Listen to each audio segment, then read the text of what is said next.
Welcome to the It's Never Too Late show. I'm Marjorie Fiore, your guest host for today's show. And today we're turning the tables and I'll be interviewing Suzanne Oshima.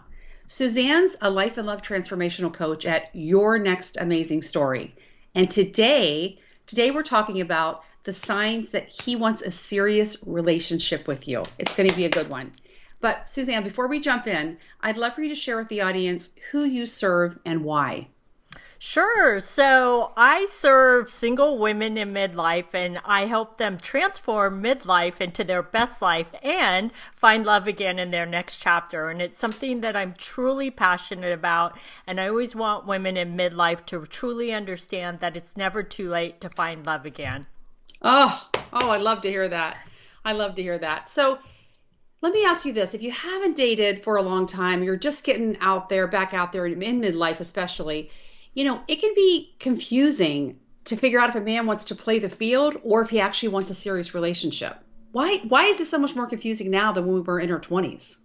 Well, if you think about it, and I love this question because, if you think about women in midlife, we're all at different points, but let's just give a range around 50s to 70s, right?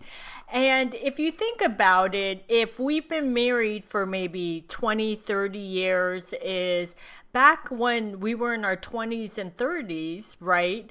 If that was the last time that we dated, and then we get back out there in our 50s, 60s, or 70s, is that it could seem a lot different because in our 20s and 30s, everything was a little bit more organic. I hear people say all the time, back when I was in my 20s, before I met my husband, we just dated one man at a time. There wasn't this thing of dating, multiple men and playing the field. It was once you got serious, then you got married, if the relationship worked, but it wasn't as complicated back then.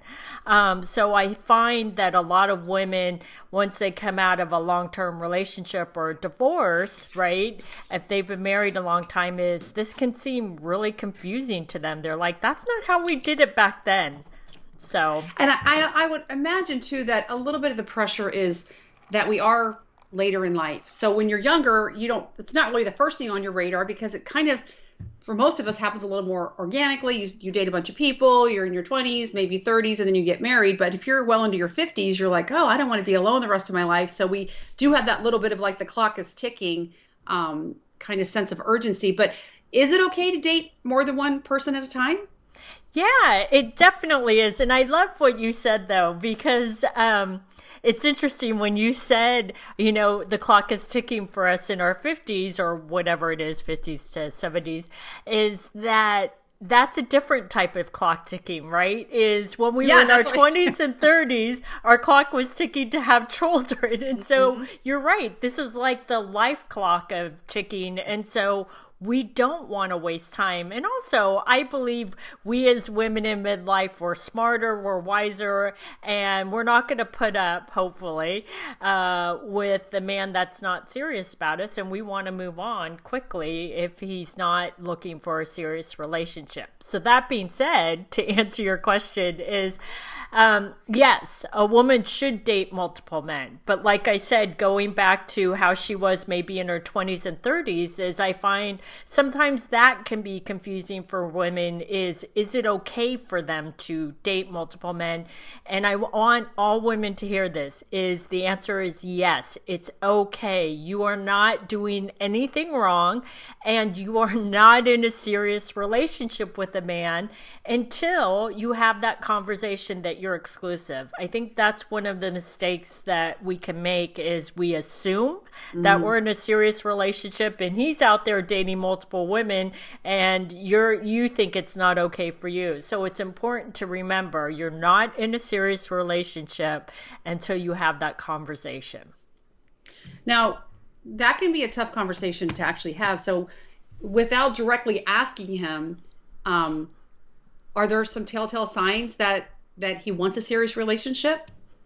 Yeah, there are. And I think it's super, super important for women to really watch out for some of these signs, because no one wants to have this awkward conversation of, are we in a serious relationship? It's one thing if he brings it up, then that's great. But for us as women, I know so many women who have anxiety about bringing it up because what if he doesn't tell her what she wants to hear? Right. So I'll give you about 5 signs that I think are super important to watch out for. And this means it is progressing along to a serious relationship. So when you're out there dating and it's the very beginning stages, is one of the things as it progresses along is that he will contact you on a consistent basis, whether it's texting, phone calls. Like there won't go 2 weeks or 3 weeks or even a month without hearing from him, because if you're seeing that big of gaps, he's probably not looking for either anything serious or anything serious with you. So that's the first one. Okay. The second one, I would say, that kind of goes along with that same thought process of he's contacting you on a consistent basis, is that he's also contacting you and asking you out on dates so that you're seeing him on a consistent basis. Again, not several weeks, months going in between, and then all of a sudden he pops in out of the blue. Hey, what are you doing Friday night? Is that, it doesn't have to be every week that you see him in the very beginning stages, but at least is he contacting you on a consistent basis so that it's filling those gaps and you're not seeing these long stretches of, where is he? Is he interested? I'm not. You won't have question marks in your head. Like I'm thinking of a cartoon where they have all the question marks in their head going, I'm not sure. So that would be the second sign to watch out for. If he's contacting you on a consistent basis, you're seeing him on a consistent basis, that means things are progressing, that you may not be in an exclusive relationship, but they're progressing. Does that make sense? Yeah, and don't you think that if those two things are happening, just those two things, that even your conversations kind of provide the better signals? If you're seeing each other more frequently, then you both kind of have, you can start to presume that you will see each other the next Tuesday or whatever your cycle has been. But if there's a consistency in contact and seeing each other, it kind of makes the conversations easier because they'll naturally evolve to either short-term future, long-term future, or something more serious, I would think. Yeah, definitely. You bring up a really great point, which brings me to the next point, which was perfect, is those conversations. Are they going deeper? Are you both being vulnerable with each other and sharing things with each other and building that trust with each other and feeling that sense of security and safety with each other, that you're starting to really make more of an emotional connection with each other? And you'll start to see where he starts to trust you. And he may say things like, gosh, I've never shared that with anybody. You're the first person I've ever shared that with because I feel so comfortable with you. And I know, Marjorie, when it becomes like being vulnerable and putting yourself out there, it can be scary. But I will tell you, if you do, you open the door to him saying, oh, it's okay for me to too. Right?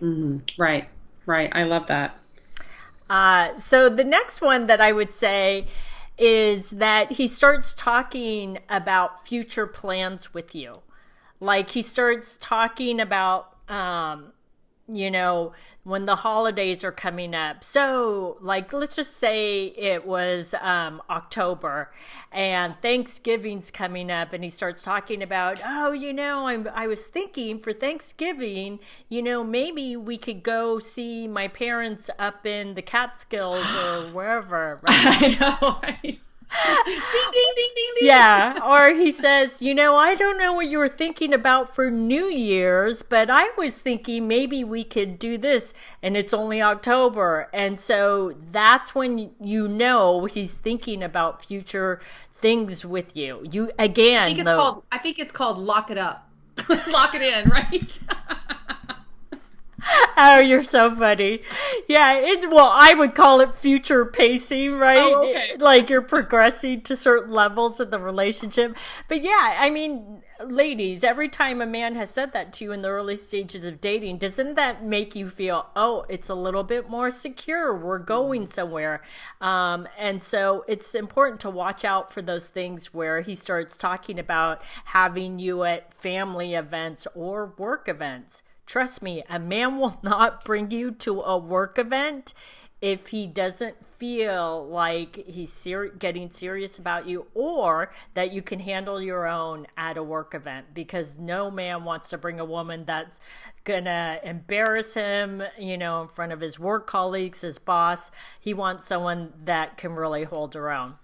And then lastly, I would say, I lost my train of thought. What was my last thing? Actually, it was meeting the friends and family. So the work event and the friends and family. If he talks about you meeting important people in his life and going to dinners, events, parties, holiday events, it's important to really watch out for, is he including you or is he excluding you? So it's just a natural progression, like how it should, because I think that, okay, so you said consistent contact, actually asking you out, not just calling you for booty calls. You said, oh, I said that, you didn't say that. Making sure the conversations are going deeper, starting to emotionally connect, that there's some sense of making future plans together, and that he's expanding you into his other, his friends and family and his other social circles. But I think what's cool is I just got this idea that, not to look at the negative side, but you can also use these for like the red flag if these things aren't happening. Good like if point. he says, oh my gosh, we've had so much fun, but I'm going to be away for the holidays, or I have to do this, or I can't see you next Friday because I have a work event, or I'm going with friends. Like it could be, and we all have instincts. We all know, we go, gosh, I wonder why he didn't want me to go, or wonder why he didn't. So I think it's kind of cool that we could use that to say, if these things aren't happening, maybe it's time you go to plan B. Yeah. Great point. That is such a good point. And I would also say, because I know I've dated somebody in the past where I'm like, there's no way I'm taking him to a work party. So it's like, if but seriously, these are really signs, like, don't fool yourself. Like, don't have the head and the heart, like, challenge. Just, when you know, because we have, we need to trust our instincts. But you're right. We can get so, like, I love when you said there's that, when you start having the conversations, that it increases the level of security. And that's when we feel confident. And that's when I feel like, oh, we can be a little bit relieved that we're on the same page, and not be sitting like you're a high school girl listening to Journey, waiting for your boyfriend to come by. You know what I mean? Yeah. Oh, that was just me. I'm sorry. So, are you reliving a point in your life? Yeah, I am. Oh, you're so funny. Well, those were 5 great signs. So great. Was there anything else you wanted to add to that, or? No, I think there's a lot of other signs, but I think those are the main ones that, like you said, follow your intuition. You know if it's progressing, or if it feels like, oh, I only see him once a week and we're not going anywhere because he contacts me here and there and there's long gaps. It's not to say stop seeing him, right, but that's why you should see multiple men and see what happens. The right one will rise to the top. The wrong ones will fall off by the wayside. They'll be roadkill. Sometimes you need that friend, that guy friend, that's just a lot of fun to be around. Yeah. Sometimes you need that too. So it's just like, just keep your head on straight. But these are 5 great points. This was really amazing, and it was a lot of fun.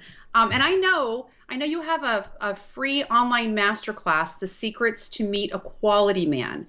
Can you tell us a little bit more about that and how people can get registered? Sure. So The Secrets to Meet a Quality Man, it's my free live masterclass.